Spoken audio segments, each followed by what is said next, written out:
Samuel Bak. My friends call me Sam. I was called many names.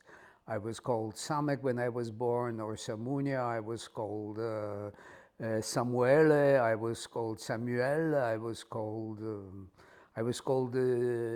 Ziggy or Zygmunt when I was in a convent when nuns tried to turn me into a good Catholic. But these are stories of a long life and many events.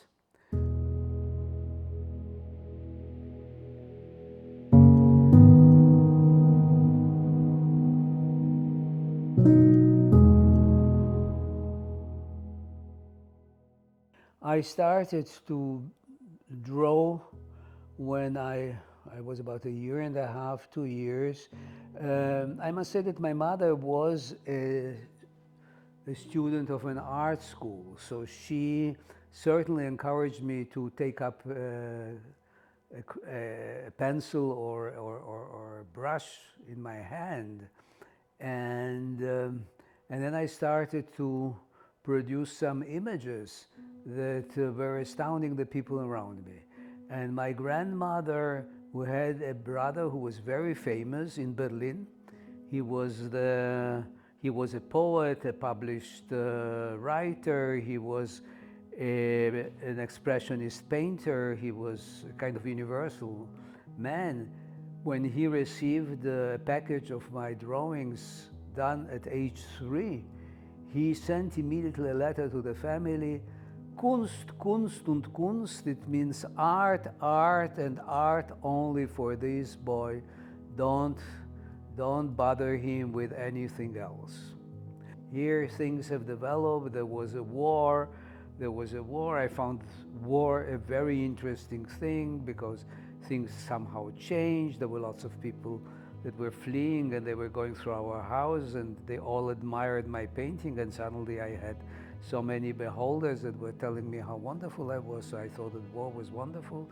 But then suddenly the German army reached Vilnius, and my father was taken to a camp. With my mother, we were driven to the ghetto. We later escaped with my mother from the ghetto, and we ended up in a Catholic convent. And there, I think that I was very fascinated by the illustrations to the stories of the Bible, to the stories of Jesus. I was also very fascinated by the stories about Jesus that the nuns were telling me. They wanted me, of course, they wanted to convert me to Catholicism. And I became quite taken by it. And all these images that spoke of suffering, all these images of martyrdoms, all these, they somehow very much touched me, very much touched me.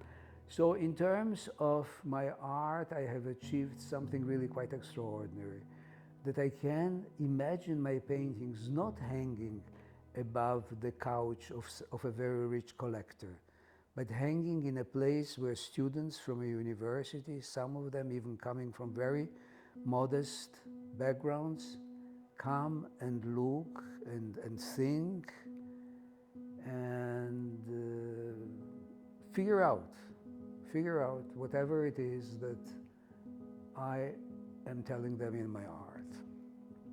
Now, what am I telling them in my art? This is something that I try to figure out here in my studio every time. I know that all that I'm telling about my art is related to my life and to the experience of my life.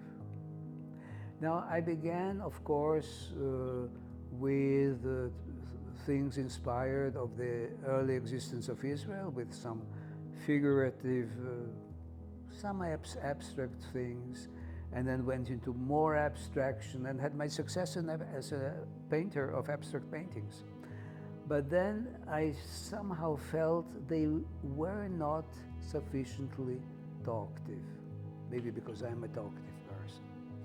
So what I wanted to offer the people is a view of a world which is an alternative view, but is also very pertinent to what they went through. I don't think that an artist has to give very precise descriptions of what he's doing, nor can he, because there is always some magic in art that is uncontrollable.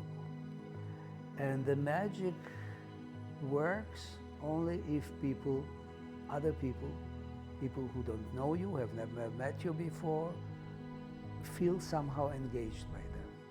And I think that this has happened to me. There is in art something which can be very planned, which can be in some way even fabricated, knowing certain systems that work.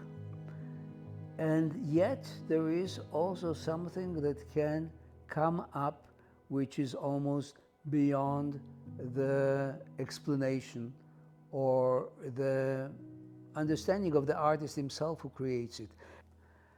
And it is important to speak of what humanity has experienced. And I felt that what humanity has experienced is a fantastic subject for me to bring to the United States, because I have an old memory and it is still there. It is still there. And memory is also a very living thing, because the memory is never a thing that a folder that you bring up from your computer. Memory is a very creative thing. You speak about a certain event 10 times, and every time you will have to reinvent the story in order to tell it. So it's a living thing, and it's an engaging thing because it is living. And then I felt, when I came to meet the people of Omaha, that what my art brings to them and what it succeeded to prove, that it projects into their imagination and so on. When I had my first show in Omaha, was working so well that this was a wonderful ground for me to bring over a substantial amount of my paintings and create a Samuel Bak Learning Center and Museum, which is already very much on the route of becoming what just a few years ago seemed just the dream. The wise men say that if you forget about mistakes that you or others have done, inevitably you will have to repeat them. I feel that a lot of the mistakes that were done in history are not remembered or are ignored or are simply not known or not taught to people in this country. And I'm afraid that this country may be doing a lot of mistakes. I still believe that hope is what makes us tick. Hope is very important. We must always believe that we will find a solution to something, and the belief in a solution is sometimes the most necessary generator of the solution. It's very hard for me to say how it is summing up my general attitude to life and the subject of hope and so on, because in my life it has changed many times. It has changed many times. But now I'm speaking from I don't know if it is the height or the depth of the age of 90 years. So every day that I wake up in the morning and I can get out from the bed by myself and I see that I am alive is a day which is a gift. It's a wonderful thing.